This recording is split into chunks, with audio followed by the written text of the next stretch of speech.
Good morning, everyone. This is Jessica with DIY by Faith. Welcome back to my channel. We're here for our morning devotional time, and this is my puppy, Wags. Isn't he just the cutest? He just loves loving from his mama. Yes, he does. So he'll be joining us today. You probably see Sweetie back there as usual. She's in most of my videos. But today we're going to be having a really great devotion on feeling overwhelmed. And I know all of us are thinking, how could you possibly feel overwhelmed with that sweet little crazy puppy behind you? Because he is still very much a puppy. But he really is the sweetest. And he takes so much of that overwhelming feeling away for sure. So the first thing that we're going to do is talk about what that means to be overwhelmed. So I was looking inside of the dictionary because I wanted to make sure that I got a good definition for you on feeling overwhelmed.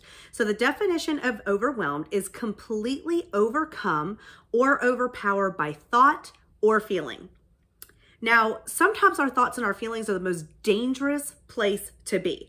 A lot of times we think things that we do not say to other people, or, there could be, thoughts that go through our head like, well, that person didn't tell me that they loved me. Does that mean that they don't anymore because they didn't say it? That could be like a lot of anxiety. Feelings and emotions are a very hard place to be. But a lot of times overwhelming feelings could happen with that, and it puts us in a very bad place. So I wanted to kind of talk about what overwhelmed meant and how we can veer in the other direction because we don't want to feel overwhelmed. So I'm going to tell you today all kinds of ways of what being overwhelmed feels like, where it comes from, and how we can get past being overwhelmed in different situations.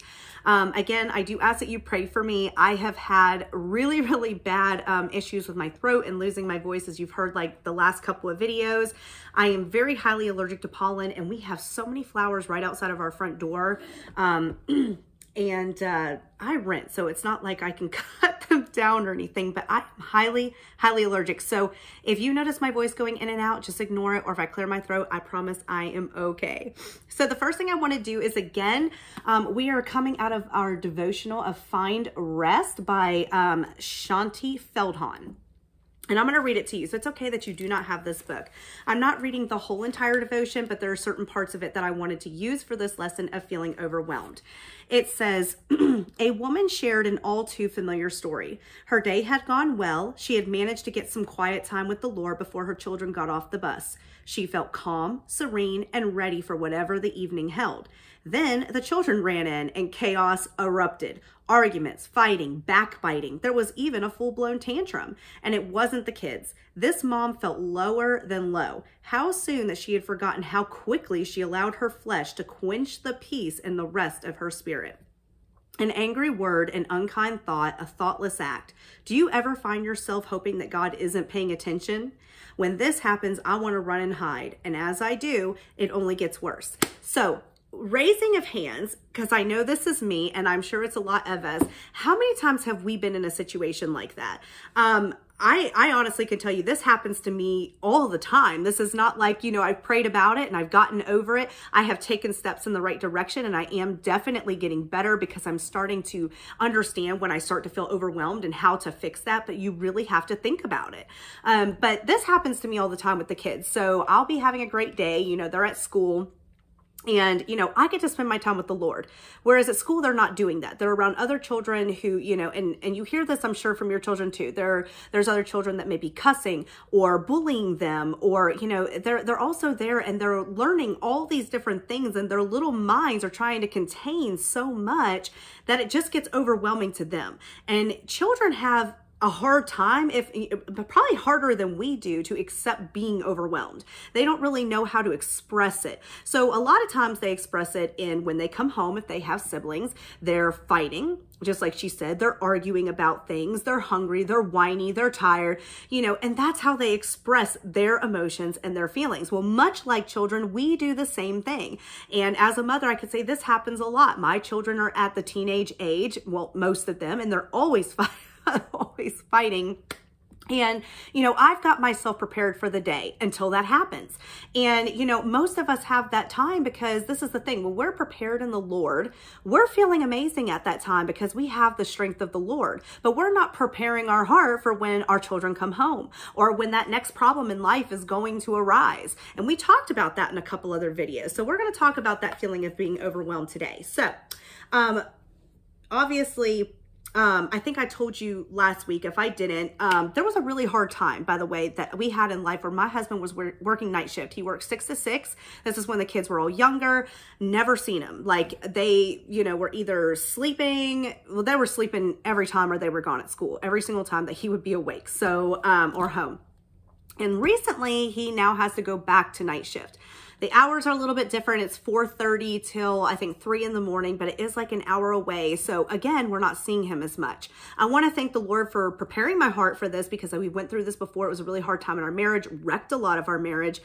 There was even, points where we thought about separating or divorcing and, because we weren't together. You have to be together with your spouse in order to grow things, But I started feeling overwhelmed back then. I had all the kids to myself. They were all young. Half the time I was pregnant and I was on bed rest and having to do it all by myself, cooking, cleaning, laundry. And I wasn't supposed to be doing any of that and everything fell on me. The difference is now it's doing it again, but I've been prepared and I want to be able to share that with you guys today. So I want to tell you what God says about being overwhelmed. So we're going to turn to Philippians chapter 4. So let me go ahead and get there.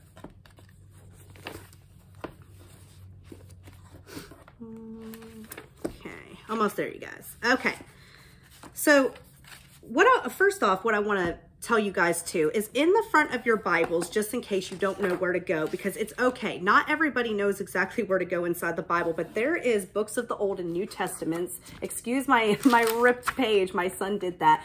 And all the books of the Bible are right here for you. And it'll say the page. So when you're going to look in Philippians, that's in the New Testament.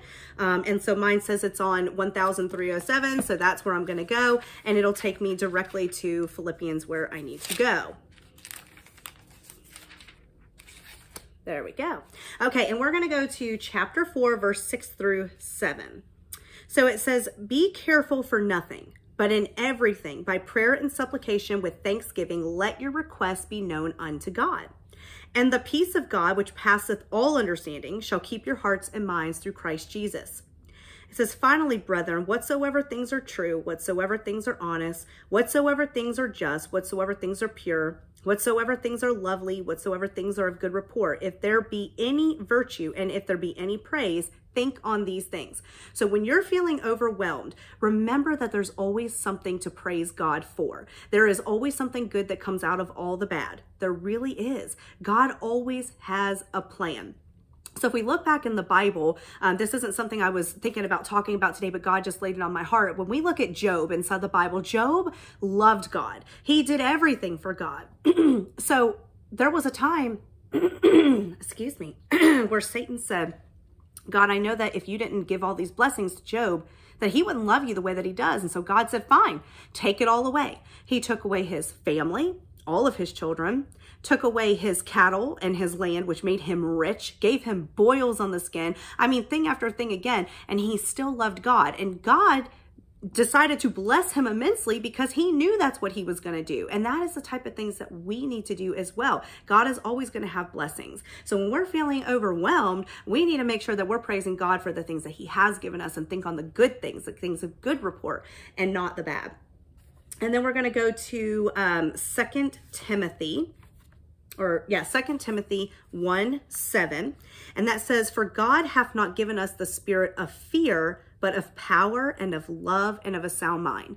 Whenever we feel fear, whenever we have, any kind of, overwhelming feeling, that is not of God. God wants to bring us joy. He wants to bring us love. He wants us happy. Those are the things. Now, does he bring trial and tribulation upon his children? Yes, he does. But we need to be able to find the joy in the things that he's doing in our life and how he's growing us. Whereas when things come like that, fear, that is the enemy. And we'll talk about that a little bit later on. So first I want to talk about why do we feel overwhelmed in certain situations? Okay. It's because we are no longer in control. There are books out there all kinds of Christian books about being a control freak. And I'm telling you, I am the epitome of that. I really, really am. I suffer really bad with having to take control of everything. If it's an argument between me and my husband or intense fellowship, whatever you want to call it, and really we don't do that very often anymore. We did used to have it a lot more years ago. But it's mostly because I'm trying to gain control over something. And as you guys all know, and still from the boxes in the back, if you're just joining us, I am in the process of moving. And I get very overwhelmed with that feeling. And I get to the point where I have to plan everything. I want everything packed already. I want to make sure, but this is the thing. Let me break this down. Not only am I packing as I'm going, I'm like organizing, I'm trying to clean, I'm freaking out, like, what are we keeping? Because we're downgrading. It's really, really a small place that we're having to go. And what do I have to sell? What do I have to give away? What, and I just don't even know what to do, but I'm putting it all on myself and I'm overwhelming myself where I need to like break it up. And I don't know if you're like me too. Like Siri is my best friend. I don't even know how to live life without having her as a personal assistant. So I literally am like, Siri, remind me so-and-so that I need to do this. I need to do that. And this happens all the time. That is something about wanting to feel like you are in control of every situation. And that's not a good place to be. Okay, so we begin to feel pressured by all the things around us, and we can feel weighed down or depressed because of this feeling. We start to think that nobody wants to help me. I'm just alone in this. Why does everyone else seem to have such an easy life except for me? And then we start to think on those things, and we start to ponder on those things, and those are not the things of God. And then eventually we become very depressed. We become very antisocial and all those type of things. Thankfully, I am not that kind of personality. Even when I do stress, I am a very optimistic person. I'm very happy. I like to smile all the time, but that does not mean that I do not have overwhelming feelings, but that happens to a lot of people. Okay, so first we have to identify why we are feeling overwhelmed, because we cannot get relief until we know the reason why. A lot of times these things are deep rooted inside of us and we don't even know exactly why we feel overwhelmed, but we have to go to the root problem of that before we can even fix it. So we're going to talk a little bit about that today. So we're going to look at the big picture of all these points. Okay, so the first point is why we feel overwhelmed. So we talked about having to be in control. That is number one. Sometimes we feel that the task at hand is too big to handle. It's too hard to handle. We don't know how to start it. A lot of times, especially me, I have to make lists. I have to break things down and say, I have to compartmentalize. Is that what the word is? Whatever it is. I'm making all these different words up. You have to compartmentalize all these different little things. I need a checklist. That's how my mind works. I am ADHD. I have to see every single thing that I am doing at that time. Again, that comes down to control, but we need to make the task smaller. So maybe the task is out of our comfort zone. So one of these things that I could talk about is I was a young mother. I got married right out of high school. I was only 19 years old when I was 18 years old when I got married. I turned 19 right after I got married. And I ended up pregnant with our first child at 19 and gave birth to her when I was 20. And at that time, I can say I was very young. It was a very exciting time for me, but a very tough time. But I wanted to share all the joy of it with other people. And so I thought that what better way than to, talk to people about pregnancy and what it has to offer. And, at this time I'd already given birth and things like that. And I was talking to the school. They have like, family and parenting classes in high school. And I kind of want to talk about that. So I thought, oh, this is going to be such a joy. I get to talk to these teens because they learn about developmental stages, about pregnancy, about all these things. And until I walked into that classroom where I felt completely uncomfortable, completely out of my zone. Okay. My comfort zone was completely wrecked. I immediately started feeling emotional and scared, and it's just bad. It was just bad because I started having girls asking me questions that were very inappropriate about things. And it's because their minds were still so young. They were not thinking about the correct reasons as to why, you have a baby or anything like that. And I don't really want to share some of the things they said because it made me really uncomfortable. But I started stressing about it. And I couldn't handle it. I felt very overwhelmed. And I got to the point where I had to walk out. I basically told the teacher, I'm like, I'm sorry, this isn't what I signed up for. I was really hoping to be more scientific about this and explain these type of things and talk about the joy of being a mother for when they're older. But, you know, talking to girls that were 14 and 15 years old, it was really, really difficult to answer some of their questions because they just wanted to know the nitty gritty of some of the parts on how you get pregnant, you know, and that made me really uncomfortable. So I wanted to share that story because it was out of my comfort zone. That brought overwhelming feelings to me. That's another thing that can bring something overwhelming. Also, where there is no plan. And, you know, like you'll hear a lot of people say, well, I'm just going by faith. I'm just letting it happen. I do a lot of that. I do want to go by faith about a lot of things. I make sure that God is in complete control of all of our situations. And I'm not saying that. Does that come easy to me? No. It does not come easy to a lot of us. Like I said, we want to be completely in charge of what is going on. As a planner, I hate having to just go with the flow of things. And my husband's like that. He's like, it'll all work out. It's fine. It's going to be good. And, you know, and it's not that I hate it. Let me tell you, because I say I hate it, but I wish I was that way. I wish I could just not have to worry about things where I could just say, you know what? You're right. Just let it be. Whatever. You know, it's going to be fine. But at the same time, I'm like, but what if, you know, God has a plan, but he needs me to put work towards it? Because the Bible says that he's not just going. I mean, he will bless us. But when there's certain things that we're going through, there's times where we have to step up and we have to work for it too. And so that's where I question a lot what I'm supposed to be doing. So, you know, that makes it really hard. And then I start to panic with that too. Or we are afraid to fail at the task at hand. Being a perfectionist. My dad was this way. My dad was very much a perfectionist. I'm very much a perfectionist. I always worry about what people are going to think about me, my work ethic, and that is something that is very big to me. My work ethic is something that I make sure is very strong. I want people to be proud of me. If you can't tell already, my love language, I want people to not necessarily praise me, but, you know, just tell me that I'm doing a good job. I like to have that, that confidence, and that's where my confidence is built, is by people having nice things to say. And we shouldn't care what people think as much as what we do. We should be caring what God thinks. And that is where we have to get our priorities straight. Are we going to care what, you know, Karen's saying over here? Or are we going to care what God thinks about it? Because ultimately that is all that matters, is what God thinks about it. And we need to do everything that we do for a love for him. Okay, so what do all these feelings have in common? All these feelings have fear in common. We fear the unknown. We fear that we're not confident enough, and fear takes control of us. And I don't know if you've ever heard the song Fear is a Liar, but if you haven't, I want you to go look up that song and listen to it. But I'm going to read a few of the lyrics, and they're just my favorite. It says, fear is a liar. He will take your breath. He will stop you in your steps. He will rob your rest, steal your happiness, cast your fear in the fire, because fear, he is a liar. So a lot of people don't realize it when they're hearing these lyrics. And so I just want to let you guys know, where it says fear, he is a liar. It is saying that fear is a he.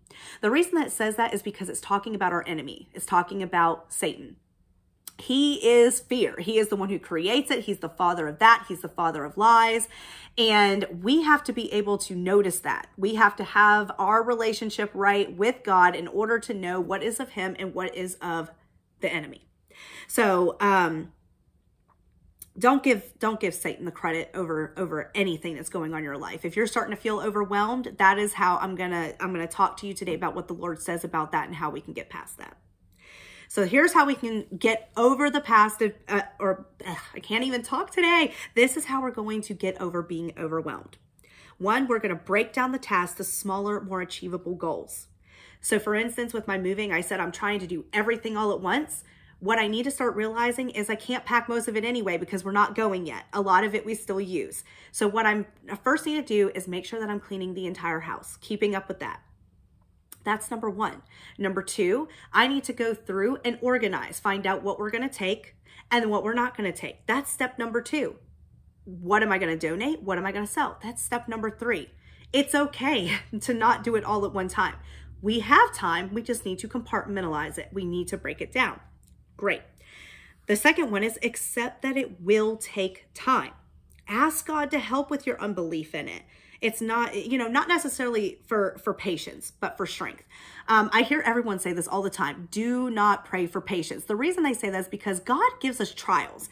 He's going to put something in our place to practice whether or not we're having patience. That's what he does. So everyone's like, oh, don't pray for that because then he's going to put you in a situation. Well, this is the thing. God can't grow your patience if he doesn't put you in situations where you can use it. So you can pray, Lord, please help me with my patience. But you need to pray also, help me with my unbelief, help me with my strength, help me with all the things that I need to do, prepare my heart for the situation that you're going to bring me. So that way I can show patience in the situation. Great, great, great. And remove some stuff off your plate or give responsibilities to others to help. Being a control freak, like I said, is really, really difficult. And being a perfectionist to give things to other people. It is a fear that they're not going to do it correctly. It's, and it's not even that I think I could do it better. It's not like that. It's just, I don't want to put too much on people, especially my children. Sometimes I feel like they're already overwhelmed as it is. And so I feel like by doing that, I'm protecting them, but really I'm not. And I'm hurting them because I'm not preparing them for what the world's going to bring as they're an adult. So we've been really practicing this at my house. But like laundry, household duties, those are things that I can give my children to do. They know how to do it. There's no reason that they shouldn't. So, breaking up things like that, or, if you have older children or your husband, maybe, a couple times a week, they cook and it's not just you. Or if, like my daughter goes to piano practice and before my before my husband got put back on night shift, he was taking my daughter to piano. And that was a big help to me because then I was able to cook. I didn't have to worry about rushing her to piano, rushing back to cook. So now what we decided to do is my mom's cooking on those evenings. So that way I don't have to do it. So I can take her to piano and I don't have to worry or stress that I'm not going to have food ready for everybody when we get home. Because on Wednesdays, we have church. Thursdays, we have church. All day Sunday, there's church. And so there's just so many different things, piano practices, sports, all these things that play into it that now I'm having to give away to other people. And sometimes that's difficult, but we have to let go of that control. So most importantly, seek God's help and ask for wisdom and understanding through all of these things. Talk with him in prayer. Prayer shows us what is really important to us.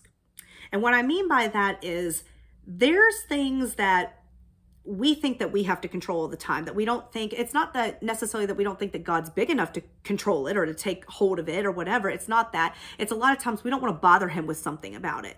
A lot of times it's like, oh, that's small. God's not going to worry about that. I could fix this myself. Listen, God wants to hear every single thing. He already knows it. He knows everything you're thinking. He knows your inner person. He knows it all. He knows everything you're going to do before you even do it. He knows it before you know it. That's just fact. That's what the Bible says. That's what his holy word says. But this is the thing. He wants us to come into prayer and talk to him about it. And that's what shows us what's really important. The things that are also really bothering us, we don't even know till we say it out loud. A lot of times I hold it in, I'm perfectly fine, and then I start praying about it. And when I hear myself say it out loud, I start bawling my eyes out because I realize how much it had a hold of me. But I'll tell you, after I pray about it and I leave it all up to God and I give it to him, I feel immense pleasure. I do. I feel joyous. I feel like it's completely off my chest. And it's just like, like a big project or something you have in school. I know when I was younger, it felt so much better to me when someone else would take on the, the brunt of the responsibility. I hated being the leader. I didn't like it. And that was back then, so you can see how much my personality has changed since then. But he makes it easier for us. And I just love that. So I want us to consider Paul's words in Romans chapter 8. So let's go ahead and turn there. Okay. I had a little thing there. Okay, so Romans chapter 8, and it's verse 31. And it says, what shall we then say to these things? If God be for us, who can be against us? So if God is in it, and we're praying and we're preparing people's hearts and we're preparing our hearts, nothing can be against us. God is going to make sure to make a way through it all. And remember that. And then I wanted to end with the quote in Psalms. So we're going to go to Psalm 61, verse 2. And it says, from the end of the earth will I cry unto thee. When my heart is overwhelmed, lead me to the rock that is higher than I. We see that word overwhelmed again. We need to be directed to God. We need to understand that he is higher than us. It's the only thing is that Jesus Christ can fix. It's not something that we can fix. It's not something we have to have control of. He is mighty. He is stronger than we'll ever be, and we need to leave it in his hands. So I'm going to go ahead and we're going to end in prayer. Dear Heavenly Father, thank you so much for this day, Lord. Thank you so much for each and every one of these people on YouTube, Lord, that have joined me for this devotion time. I'm just so thankful for the words that you've given me to say, Lord. I pray that I was a help. Lord, I pray that someone was in need of this, Lord. I know that I stand in need of this each and every day. Lord, I'm just so thankful that you've done this. Lord, I pray that we brought honor and glory to your name. And Lord, I pray for safety for each and every one of these people as they go about their day, Lord. I pray that if they don't know you, Lord, if they don't have salvation and they don't know that they know that they know that they're going to heaven, Lord, that they accept you into their heart today, or reach out to me if they don't know exactly what that means. And Lord, we'll thank you for it in Jesus' name. Amen and amen. Thank you so much, you guys, for joining me. I love you all and I hope to see you on my next video. Bye.